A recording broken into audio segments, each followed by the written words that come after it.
புதுச்சேரி முத்தியால்பேட்டை ராமகிருஷ்ணா நகரில் உள்ள ஸ்ரீ லக்ஷ்மி ஹயக்ரீவர் கோவிலில் குழந்தைகளுக்கு வித்யாரம்பம் நிகழ்ச்சி நடைபெற்றது.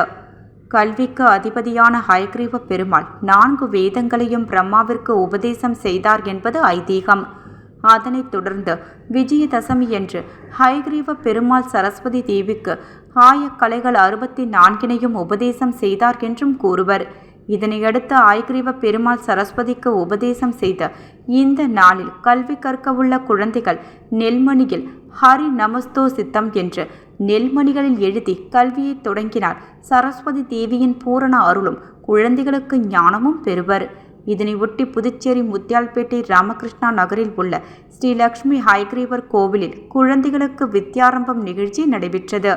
அலங்கரிக்கப்பட்ட ஹயக்ரீவ பெருமாள் முன்னிலையில் பெற்றோர் தங்களது குழந்தைகளை ஹரி ஓம் ஆங்கில எழுத்து, தமிழ் எழுத்துக்களை எழுதி கற்றலை தொடக்கி வைத்து பெருமாளை வழிபட்டு சென்றனர்.